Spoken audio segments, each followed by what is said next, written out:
Magandang araw po mga kababayan. Welcome po sa Pinilang Lakbay. Ayan, naway safe po ang lahat. Pagsasaluhan po natin yan ay whole native style fried chicken.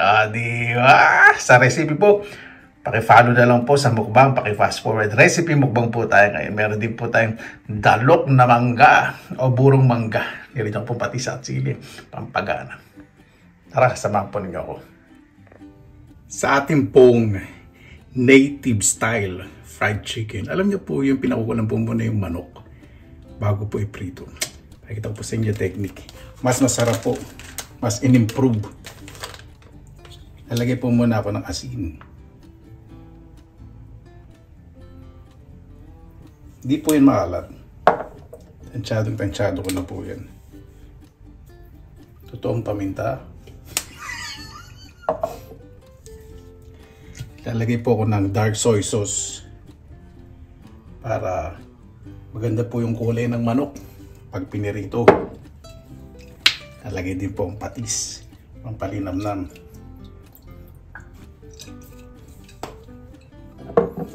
Nalagay po ako ng ginger powder. Kung wala kang ginger powder, yung totoong ginger, lagay nyo yung fresh. Lagay po ako ng betchin. Pwede din po kayo maglagay ng sibuyas at laurel. Okay, ito lang po simple. Dali. Nakalimutan pala ako. Lagay po ako ng garlic powder.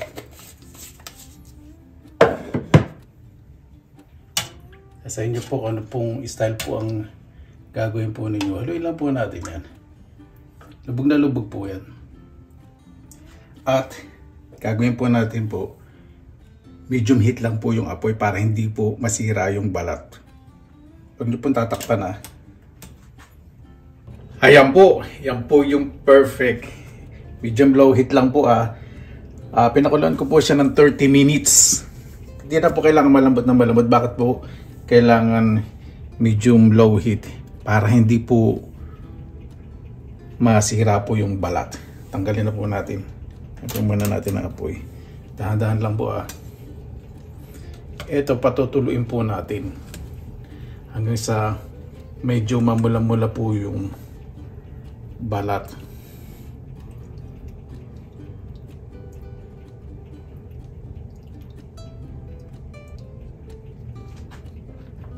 Yan.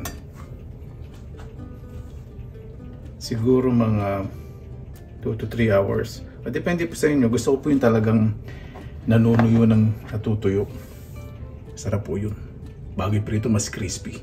Ayan po mga kabayan, tulong-tulo na po. Nakita po ninyo, medyo namumula-mula na. Diba? Hindi pa natin napiprito. Para mas crispy po, papahiran ko po ito ng distilled vinegar. Mas maganda po gamitin distilled kaysa sa palm vinegar. Reaction kasi nito pag pinirito, mas magiging crispy. Gamit po kayo ng brush . Wag po kayong gagamit ng kamay at i-scrub ninyo. Wag pong ganun. Kasi yung residue sa kamay ninyo mapupunta sa manok. Di ba? Madali niya i-absorb tong vinegar. Hindi po siya maasim pag pinirito. Ganito po talaga kailangan patuyuin na maayos para pinahin natin itong suka, ma-absorb niya na maayos. Nasa ilalim okay lang, tutulo naman yan ipapunta doon.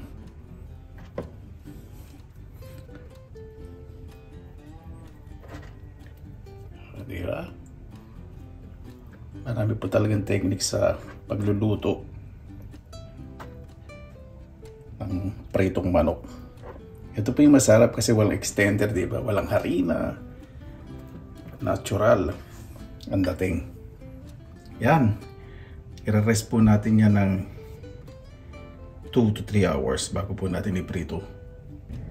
Ayan po mga kabayan. Ganyan po dapat ang itsura. Medyo mamula-mula. Ready na po yan iprito. Kailangan po ang mantika ay medium high heat. Sa pagprito po, ito po ang technique. Huwag niyo po ilalagay ng diretso kasi didikit po sa ilalim. So ganito po, kuha muna kayo ng mantika. Paliguan niyo muna sa gilid yung inyong manok para hindi dumikit.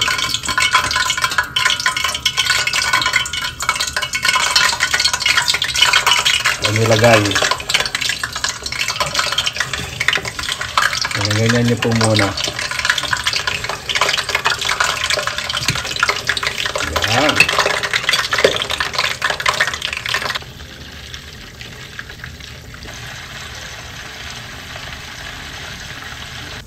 Ayan po mga kababayan.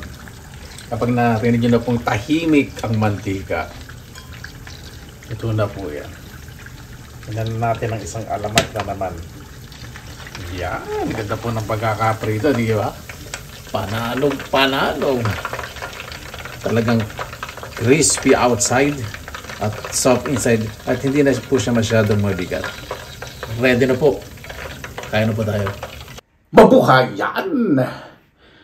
Maraming salamat po sa Panginoon. Sama-sama na naman po tayo. Naway safe po ang lahat. Bago tayo magsapasalamatan po muna natin ang Panginoon. Panginoon, maraming salamat naman po sa biyayang binigyan po sa amin sa araw na ito na po yung bawat sa puligtas, lalo na po yung malalayo sa kanilang mga mahal sa buhay. Lahat po sana may pinagdadaanan ng mga pagsubok, sakit ay gumalit po Panginoon. Kaya pong bahala po sa amin, sinusuko na po namin sa inyo lahat sa kanila. Yan. Ano po ang dalandan Diyos? Yung nabili kong dalandan, ano na po, maasim kasi yung dalandan na nabili ko, ginawa ko Diyos, tapos nilagyan ko ng apple juice, pinaghalo, tapos gumawa akong yelo. Mas masarap. Wala po yung asukal.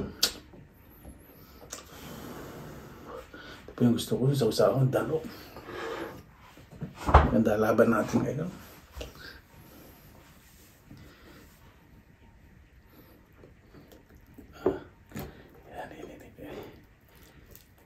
Napakalambot. Naku, hindi pa pala natanggal yung pinakatali. Diba? Panalo.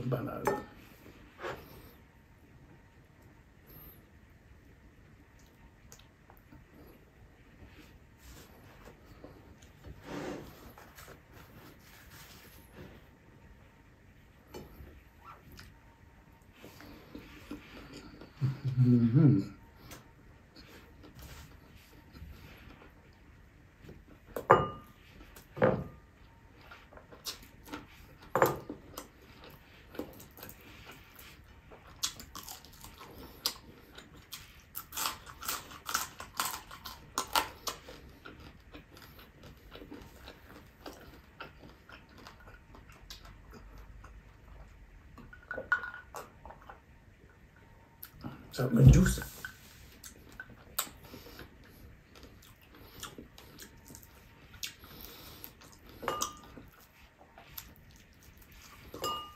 Sarap. Panalo. Ito pa yung gusto ko sa mga prito. Gusto ko talaga maasim yung sausaw guys sa ketchup. Pero kapag lechon, yung mga lechon, yun, sarsa.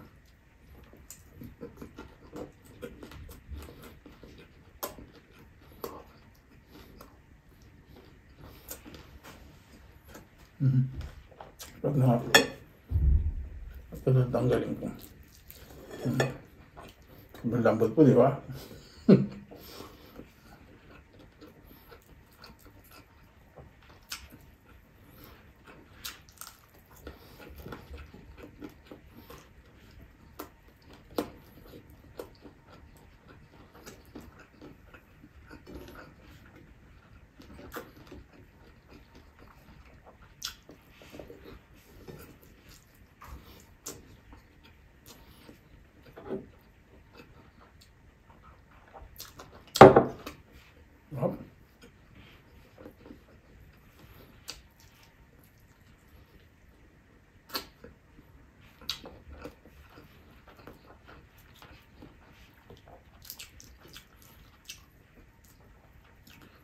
Ito yung tali nila dito, ginagamit sa longganisa.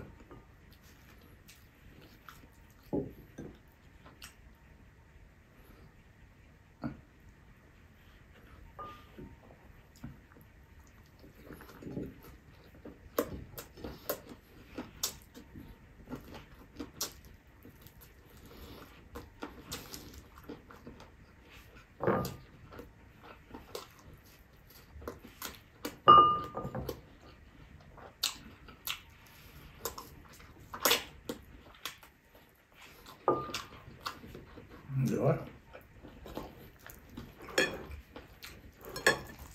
Parang sa lambot. Tapos yung balat super crispy.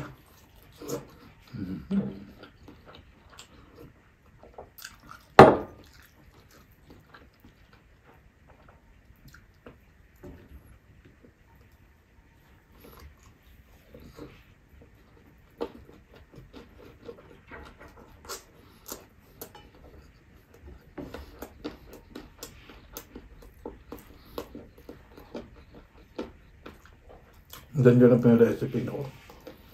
Kung may kain na kayo, restaurant, para anong panalo.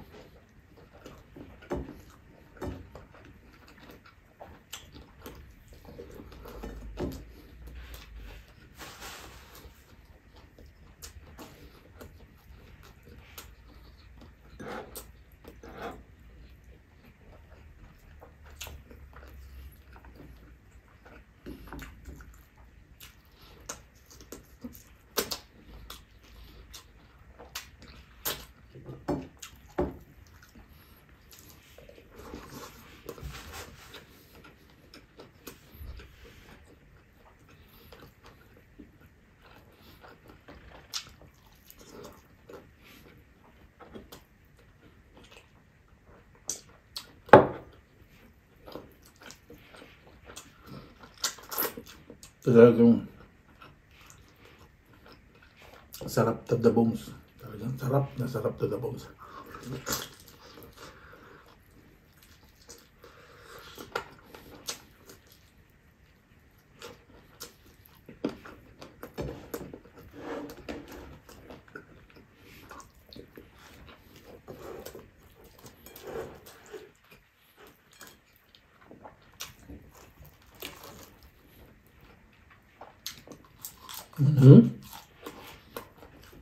Yung skin, crispy.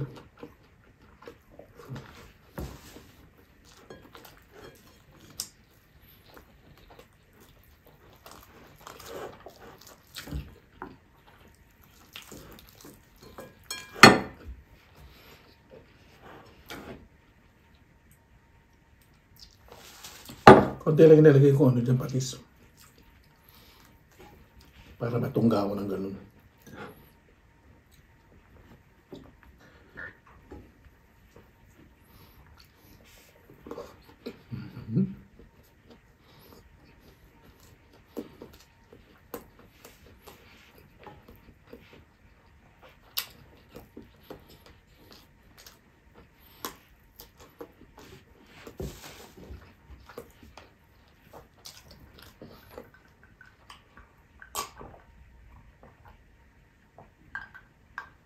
Padahal yung juice.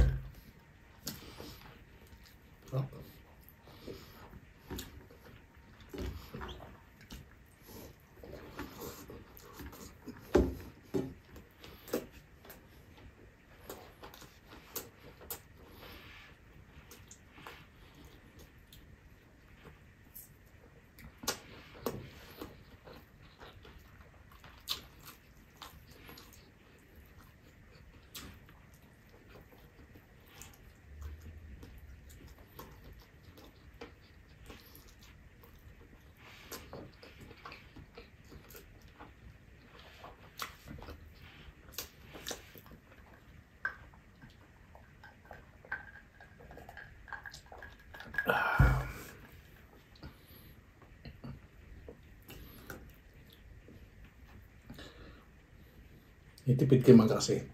Pag nabos na kanin, papapakin natin yung manok.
Dalo ko matagal na po sa akin.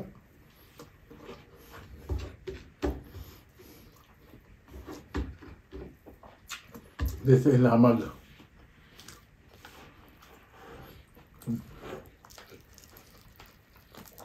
Burito ko itong mga bony parts yung mabubuto. Yan. Diba? Itong balat.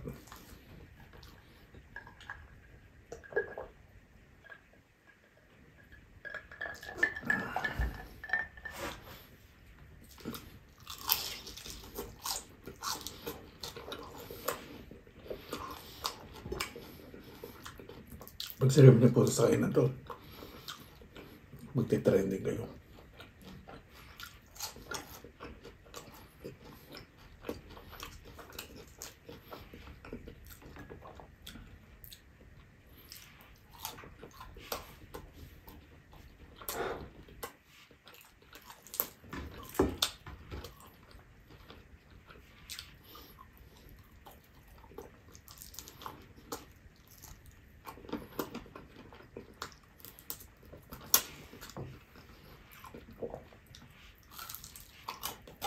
Crispy ng pinaka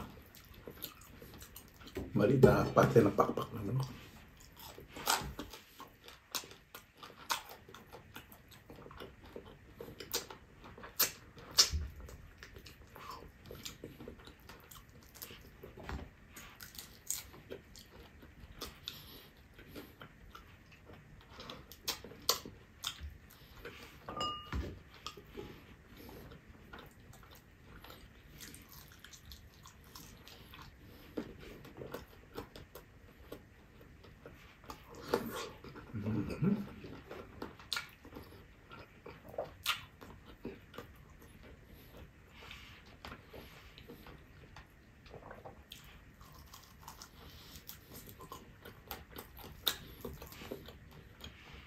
Hindi na preto crispy.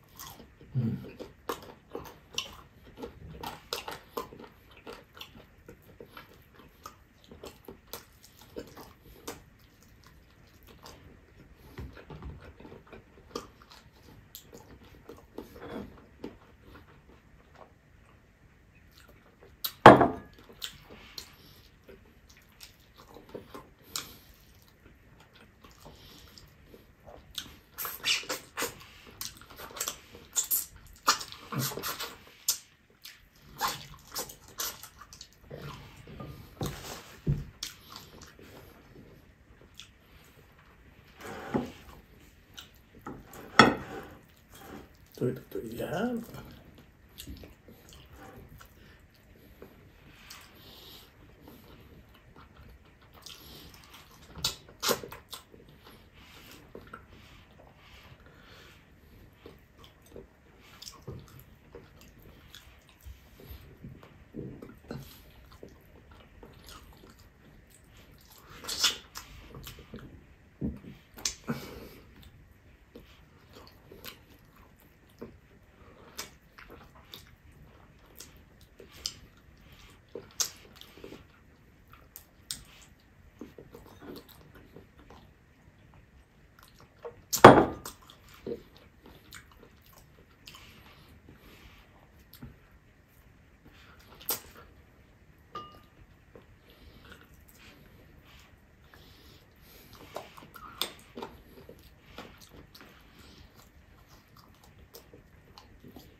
Kung gusto niyo pa pong makulay yung manok nyo, pwede nyo maglagay ng atsuete.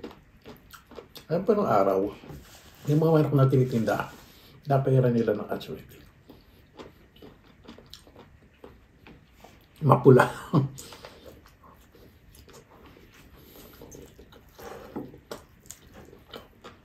Oh.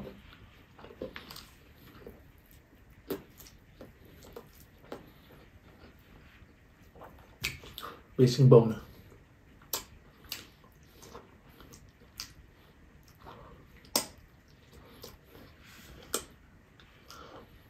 Mag-boost po tayo. Kapag sumama sa kanan, ito, natutupad ang wish ko.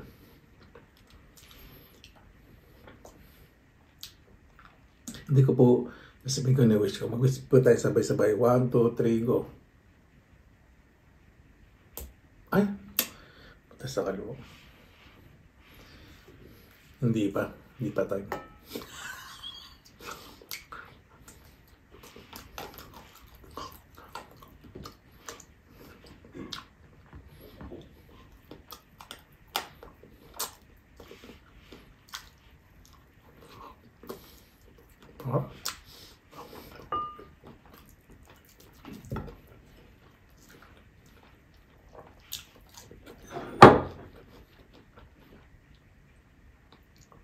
Asim. Sa mga asim. Ito ng balat. Panalong panalo.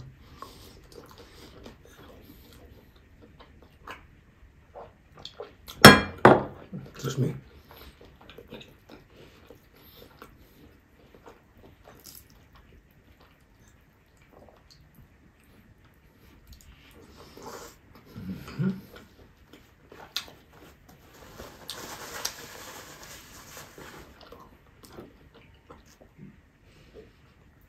Binuksan ko yung yung bintana ko. Kaya nakabuhan nito. Paano magpalit ang hangin dito. Medyo marami lang po. Kailangan po kasi talaga binuksan na yung bintana. Yung mga neighbor ko kasi mag-weekend. Sa labas lahat. Maganda po pa naman yun. 5 araw.